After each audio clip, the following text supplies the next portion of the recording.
Hello students, कैसे हैं आप लोग? ठीक हैं? बढ़िया हैं? एकदम मज़े में, झटाकेदार फराटेदार। कैसे हो सब लोग? थोड़ा विलम्ब हुआ, उसके लिए I am sorry for that. मैं बहुत जगह बिजी रहता हूँ, आप मेरी वीडियोस यूट्यूब पर देख सकते हो, हर जगह आती रहती है। उसी के लिए मुझे अपने ही चैनल पर वीडियो डालने में समय लग जाता है। एक क्वेरी आ रही थी एक बच्चे की, और मुझे लगता है कि एक क्वेरी नहीं है, ये हज़ारों जितने लाखों बच्चे हैं जो एसएससी की तैयारी कर रहे हैं या किसी भी एग्ज़ाम की तैयारी कर रहे हैं, चाहे वो यूपीएससी का ही फील्ड क्यों ना हो, सीडीएस हो, एफ कैट हो, या फिर आपका सी सैट का लेवल का हो। सर, मैथ्स स्ट्रॉन्ग कैसे करें, सबसे ज़्यादा दुख इसका है। ये चैनल का नाम तो जीएस विद संगीत सर है, आप जानते ही हैं, पर आप लोगों को पता होगा कि संगीत सर का मैथ्स ऑप्शनल रहा है, तो मैथ्स के बारे में हम तो कुछ ज़्यादा ही जानते हैं बाकी टीचरों से। तो ऐसा क्या करें सर कि मैथ्स स्ट्रॉन्ग हो जाए? ये क्वांटिटेटिव एप्टीट्यूड जो आ रहा है, इसने सर में दर्द कर दिया है। नहीं, तुम्हें अंदर से लग रहा होगा ना कि पूरा कोर्स कंप्लीट कर लिए हैं, यूट्यूब पर इतने धड़ल्ले बड़े बड़े भयंकर मिलियन मिलियन सब्सक्राइबर्स के टीचर्स हैं, उनका कोर्स तक परचेज कर लिया है, पर अंदर से कॉन्फिडेंस नहीं आ रहा है।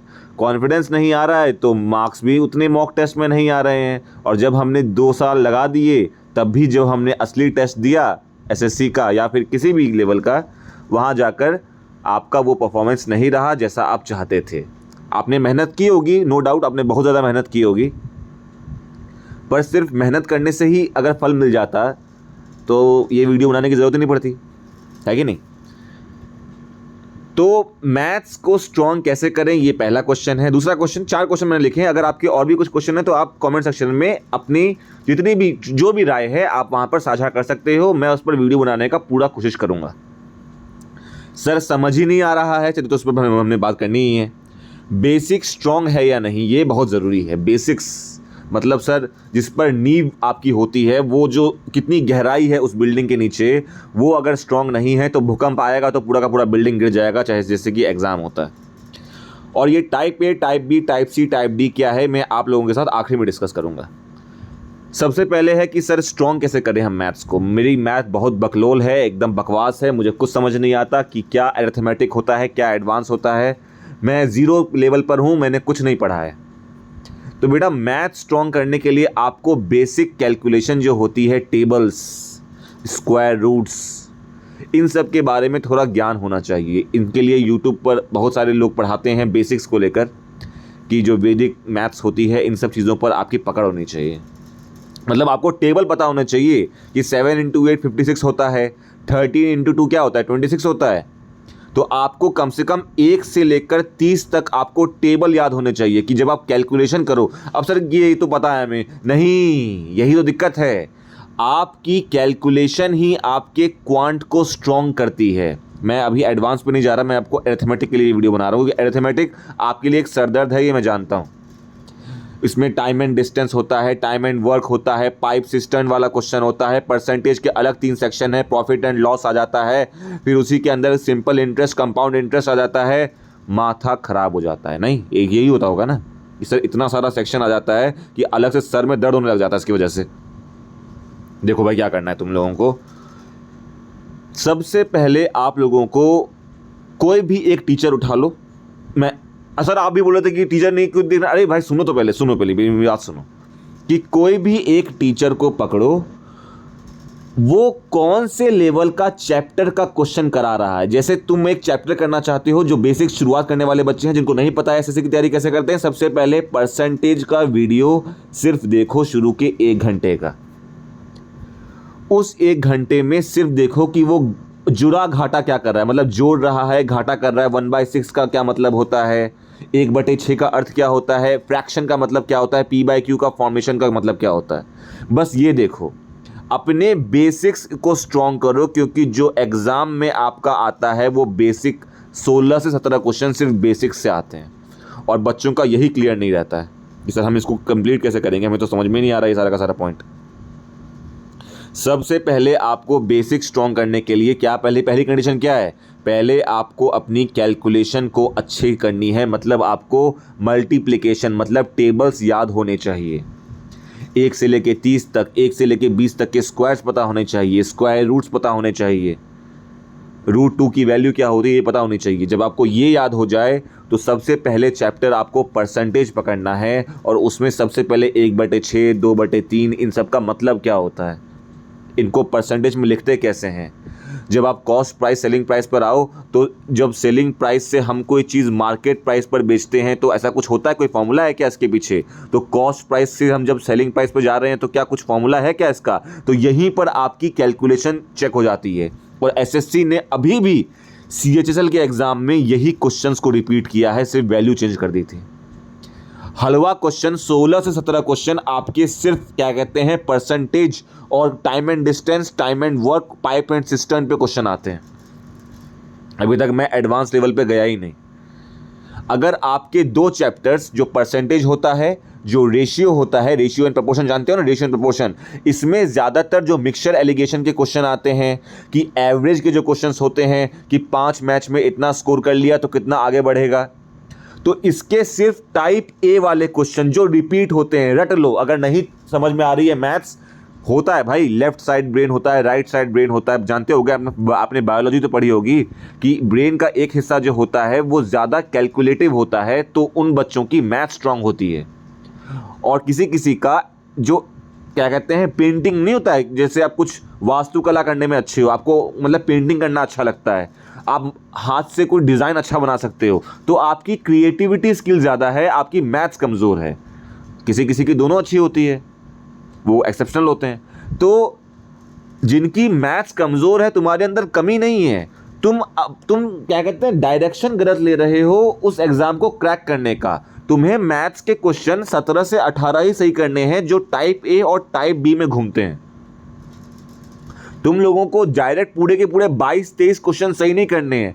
यहाँ पर कोई भी बच्चा मैथ्स का जो कमज़ोर है वो 22-23 करने के चक्कर में अपने 3-4 साल बर्बाद कर देता है, क्योंकि उसे पता ही नहीं होता है कि उसका जो लेवल है वो उतना का ही लेवल है, वो जानबूझकर कोशिश ही गलत डायरेक्शन में कर रहा है। उसे कम से कम अपना जीएस, अपना इंग्लिश और अपनी रीजनिंग को इतना स्ट्रॉन्ग कर लेना है कि अगर जीएस, इंग्लिश और रीजनिंग में, इसको थोड़ा मिटा देता हूँ मैं, कचरा हो गया इसके अंदर, अरे हट जा भाई, क्या बोल रहा हूँ मैं, हिल गया ये सारा का सारा। सुनो क्या बोल रहा हूँ मैं, जीएस, इंग्लिश और रीजनिंग, अगर वो इन तीनों पे भी कमांड कर लेना, 25 में से 22-23 क्वेश्चन यहाँ से भी कर ले, और सिर्फ 17 से 18 क्वेश्चन जो टाइप ए टाइप बी से आए हुए हैं मैथ्स के, सिलेक्शन हो जाएगा। अब ये है सर वो 17-18 क्वेश्चन कैसे करने हैं। यहाँ पर जो मैंने टाइप ए और टाइप बी लिखा हुआ है, ये इसी के लिए लिखा हुआ है। आपको टाइप ए वाले क्वेश्चन जिनको मैथ समझ में नहीं आती है, टाइप ए क्वेश्चन को रट डालो।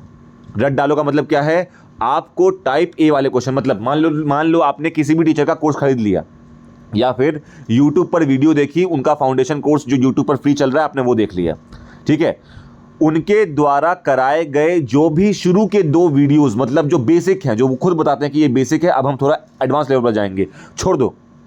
सबसे पहले आपको सारे सब्जेक्ट्स का बेसिक स्ट्रांग होना चाहिए, जिससे कैलकुलेशन थोड़ी इजी आती है कि मैंने मार्केट से कोई बुक खरीदी, कॉस्ट प्राइस पर खरीद ली, उसने लॉस कर दिया, तो प्रॉफिट उसे कितना हुआ है, लॉस कितना हुआ है। तो इस पर जो क्वेश्चन आपके किरण पब्लिकेशन की किताब ले लेना, सिर्फ इसी पर कि कॉस्ट प्राइस इतना था, सेलिंग प्राइस इतना था, इसका इतना हो गया, इसका इतना हो गया, इसी पर आपको पिछले 10 साल के क्वेश्चन सारे मिल जाएंगे किरण पब्लिकेशन की उस किताब पर जाके पूरा रट डालो उस क्वेश्चन को कि कितने में कितना जोड़ा और कितना घटा गया। इसके बाद सेलिंग प्राइस पर बेचा तो कितना प्रॉफिट हुआ और कितना लॉस हुआ, तो प्रॉफिट पर कितना परसेंटेज हुआ, सेलिंग प्राइस लॉस पर कितना गया। सिर्फ ये करो। जब ये वाली चीज, सिर्फ 2 चीज, cost price, selling price, profit loss, जब ये हो गया उसके बाद मार्केट प्राइस पर जाओ। ये सेकंड वाला स्टेप होगा जो टाइप बी का क्वेश्चन होगा। ये परसेंटेज की बात कर रहा हूं मैं।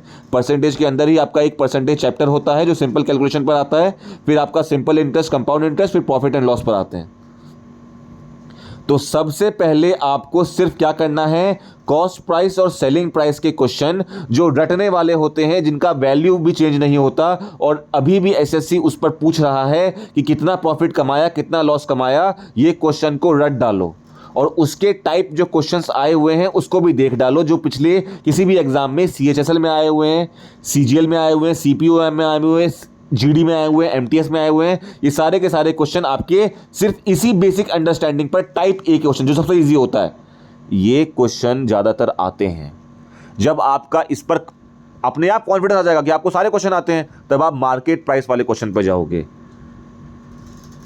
जब आपकी बेसिक अंडरस्टैंडिंग जब हो जाएगी ना, जब इन सब क्वेश्चन पर कि कितने पे सेल किया गया है, क्या हो गया है, यही चीज़ एवरेज पर काम आती है। एवरेज के क्वेश्चन जो होते हैं कि सर एवरेज के क्वेश्चन में कि 5 लोग का एवरेज ये था, नया आदमी इतना सारा नंबर, मतलब मान लेते हैं कि एक एवरेज जो चल रहा है ABCD का, उसमें एवरेज 40 चल रहा है, एवरेज 40 है, और एक नया नंबर जो 5वां नंबर लेकर आया, ई जो नंबर लेकर आया वो 80 लेकर आ गया, तो वो कितना ज़्यादा है एवरेज से, कितना एवरेज से कम है, इसका भी एक फॉर्मूला होता है, हर टीचर बताता है। उस फॉर्मूले को नोट कर लिया और उस फॉर्मूले पे आपने कम से कम 100 क्वेश्चन मार दिए, 200 क्वेश्चन कर दिए, वो एक टाइप होगा, आपने वो टाइप A क्वेश्चन कर लिया। ऐसे ही अगर आपने हर एक टाइप A और टाइप B मतलब उस लेवल पे थोड़ा सा हार्ड, टाइप A और टाइप B कर लिया, बेटा मैं सही बता रहा हूँ, 25 में से कम 16-17 क्वेश्चन तुम मार के आओगे, भले तुम्हारी मैथ्स कमज़ोर है। टाइम एंड डिस्टेंस में भी यही करना है, पाइप एंड सिस्टम में भी यही करना है, एवरेज में भी यही करना है, सारे चैप्टरों में सिर्फ यही करना है। फिर बताओ कि सर समझ में नहीं आ रहा है, नहीं समझ में आ रहा, कोई बात नहीं, तुमने रट लिया ना उस चीज़ को जो वो सेक्शन में आ रहा था, और दिमाग में ये बैठ गया है ना कि ऐसा क्वेश्चन आया तो क्लास में कर दूंगा, तो वही क्वेश्चन को अपना स्ट्रॉन्ग पॉइंट बना लो ना कि वो क्वेश्चन अगर आया तो गलत नहीं होना चाहिए। तो समझ ही नहीं आ रहा है, समझना नहीं है, तुमने रट डाला है। मैं ये उनके लिए बता रहा हूं जिनकी मैथ्स बिल्कुल भी एकदम डामाडोल है, कमज़ोर है। मैंने ऐसे भी बच्चे पढ़ाए हैं जिनको मैथ्स में कुछ नहीं आता था, कुछ भी नहीं आता था, वो 25 में से 22 करके आए थे क्योंकि पेपर एकदम हलवा आ गया था। बोलोगे सर जो पढ़ के गए थे, जो रट के गए थे, वही सारा का सारा आ गया, वैल्यू चेंज हो गई थी बस हल्की सी, कैलकुलेशन तो हमने वैसे ही स्ट्रॉन्ग कर ली थी, टेबल्स वेबल्स स्क्वायर रूट्स क्यूब रूट्स ये सब पढ़ के। अब वो बच्चे जिनका बेसिक स्ट्रॉन्ग हो चुका है, टाइप A और टाइप B कर चुके हैं, उनको सिर्फ अपनी प्रैक्टिस पर ध्यान देना है। ये उन बच्चों के लिए है जो मतलब क्वेश्चन कर लेते हैं। कभी कभी क्या होता है कि क्वेश्चन आपने कर लिया है या फिर नहीं कर पा रहे हो, पर टीचर ने बता दिया कि इसको इस तरीके से कर सकते हैं, तो आपका दिमाग चल गया, अच्छा ऐसे भी कर सकते थे। तो वो वाले बच्चे जिनका प्रैक्टिस नहीं आ पा रहा है, प्रैक्टिस करने के लिए आप कोई भी टीचर की प्रैक्टिस सीरीज शुरू कर सकते हो। उनके लिए टाइप C और टाइप D मतलब हार्ड और बहुत ज़्यादा हार्ड वाले क्वेश्चंस होते हैं। ऐसा मैं नहीं कर रहा कि टाइप A टाइप B वाले टाइप C टाइप D में नहीं कर सकते, वो अगर अपने बेसिक को स्ट्रॉन्ग कर लें। टाइप C टाइप D वाले जो बच्चे होते हैं ना, मतलब उनकी बेसिक इतनी स्ट्रॉन्ग हो चुकी है कि उनको इस पर ज़्यादा टाइम नहीं लगता है समझने में। मैथ्स ऐसे ही स्ट्रॉन्ग होती है क्योंकि इनके अंदर फॉर्मूलाज होते हैं। क्वेश्चन पढ़ने के बाद आपको पसीना नहीं आता क्योंकि आपने पहले ही बेसिक के क्वेश्चन इतने, मतलब रटना मतलब क्या हो रहा है, रटने का मतलब ये है कि आपने इतनी प्रैक्टिस कर ली है कि आपको क्वेश्चन की वैल्यूज देखकर आंसर पता चल जाता है। जो 3-4 साल से तैयारी कर रहे होते हैं उनको क्या उन्होंने भीष्म पितामह वाला कर लिया है क्या, इतने साल से जी रहे हैं? अरे नहीं भाई, उन्होंने इतनी प्रैक्टिस मार ली है कि वो हमेशा किसी मॉक टेस्ट में जब जाते हैं तो 25 में से 22 मार के आते हैं हमेशा, क्योंकि उनको रट गए हैं क्वेश्चन कर करके। SSC का तो एक क्वेश्चन पैटर्न है ना, वो वही फॉलो करता है। अब तो मैथ्स का तो लेवल ही डाउन कर दिया इन लोगों ने। तो पहले जो बच्चे टाइप A और टाइप B को स्ट्रॉन्ग करो, टाइप C टाइप D बाद में कर लेना। पहले जो क्वेश्चन रिपीटेटिव क्वेश्चन आ रहे हैं वो क्वेश्चन आपको रटे होने चाहिए, उनके फॉर्मूले रटे होने चाहिए, कैलकुलेशन स्पीड आपकी स्ट्रॉन्ग होनी चाहिए। फिर बताओ कि मॉक टेस्ट में मार्क्स आ रहे हैं कि नहीं आ रहे हैं, मतलब 16-17 क्वेश्चन तुम कर पा रहे हो कि नहीं कर पा रहे हो। हर एक सेक्शन से percentage, ratio and proportion, time and distance, time and speed, कितने क्वेश्चन बन गए? 10-15 क्वेश्चन तो यहीं से आ गए। यही 4 सेक्शन भी अगर आपने बेसिक कर लिया तो कुछ क्वेश्चन तो बन ही जाएंगे सारे के सारे। क्लियर है? अब बताओ कि तुम्हें कॉन्फिडेंस आ रहा है मेरी बात सुनकर, या फिर तुम्हें लगता है कि नहीं सर और ज़्यादा हमें कोई इन्फॉर्मेशन चाहिए? तो बेझिझक आप वीडियो में कमेंट कर सकते हैं कि सर हमें इंग्लिश में भी दिक्कत आ रही है, उसको कैसे स्ट्रॉन्ग करें, क्योंकि वो भी इंग्लिश और मैथ्स में समझता हूँ सामने सामने चलती हैं। इसमें भी रूल्स होते हैं, किसी क्वेश्चन को सॉल्व करने की ट्रिक होती है। इंग्लिश में भी ग्रामर की अपनी एक पहचान होती है, रूल्स होते हैं। ग्रामेटिकल जानते हो ना, ग्रामर, एडवर्ब होता है, वर्ब होता है, नाउन्स होता है, प्रोनाउंस होते हैं, उसके अंदर आर्टिकल्स होते हैं। तो जो शुद्ध सेंटेंस होते हैं, अशुद्ध सेंटेंस होते हैं, उसको पहचानना, एक्टिव को पैसिव, पैसिव को एक्टिव कर देना, वो तो रूल्स का किताब है सारा का सारा। अगर जिसके रूल्स अच्छे हैं, जिसको रूल्स रटे हुए हैं, वो इंग्लिश अपने आप स्ट्रॉन्ग कर लेगा। ठीक है? तो सबसे पहले आपको क्या करना है, लास्ट वर्ड्स, कि आप लोगों को सबसे पहले किसी भी टीचर को पकड़ लो, उस टीचर के हमेशा बेसिक जो 2-3 वीडियोस में जो उसने बेसिक बताया हुआ है उसको स्ट्रॉन्ग करो, वही वीडियोस को बार बार देखो, वही क्वेश्चंस जो आए हुए हैं किरण पब्लिकेशन की बुक ले लो, उसको बार बार टाइप 1 टाइप 2 वाले क्वेश्चन करते जाओ। जब वो क्वेश्चन में तुम्हारा इतना कमांड बैठ जाए कि वो क्वेश्चन कभी भी तुम्हारी नींद में उठाकर पूछें, तुम्हारे मुंह से वैल्यूज निकलने चाहिए आंसर के। ऐसा नहीं है कि तुम्हें मतलब वैल्यूज निकलने का मतलब है कि तुम्हें अब उस क्वेश्चन को तुम्हारी पकड़ बन चुकी है, तुम्हें दिक्कत नहीं आ रही है अब उस क्वेश्चन को करने में। क्लियर है? या मैथ्स पर एक और वीडियो चाहते हो कि सर अब एडवांस पे हमें बताइए कि एडवांस मैथ्स कैसे स्ट्रॉन्ग करें, अलजेब्रा हो गया या ट्रिग्नोमेट्री हो गया, इसको कैसे स्ट्रॉन्ग करें, इस पर भी वीडियो चाहते हो? नहीं चाहते तो कोई बात नहीं, हम इंग्लिश में बात करेंगे। या पहले चाहते हो कि इंग्लिश में बात करें हम लोग, जो छोटी वीडियो बनेगी, क्योंकि इंग्लिश में रूल्स और रेगुलेशंस होते हैं बस, अब कुछ भी नहीं। ठीक है, तो बताना मुझे कैसी लगी वीडियो, कमेंट करना कि मज़ा आया कि नहीं वीडियो जानकर, कि किस में किस तरीके से तुम्हें मज़ा आ रहा है कि नहीं, कि हम कैसे अप्रोच करें। पढ़ाते तो बहुत लोग हैं, मैं भी पढ़ाता ही रहता हूँ, पर मैं चाहता हूँ कि तुम्हारी जो बेसिक अंडरस्टैंडिंग है ना किसी टॉपिक को लेकर, किसी सब्जेक्ट को लेकर, वो दूर हो जाए, तुम्हें और कहीं ना भटकना पड़े।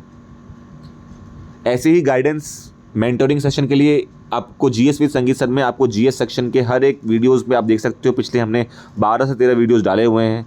इस पर रेगुलरिटी अभी नहीं है, पर रेगुलर मैं करने वाला हूँ इस चीज़ को। समय नहीं मिल पाता क्योंकि मैं इस पर बहुत सारी चीज़ें डालना चाहता हूँ, समय नहीं मिल पाता मुझे।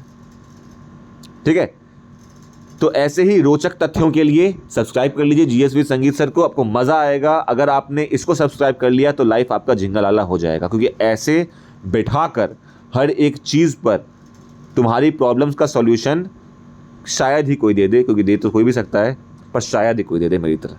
चलिए मिलते हैं किसी और एक वीडियो पर।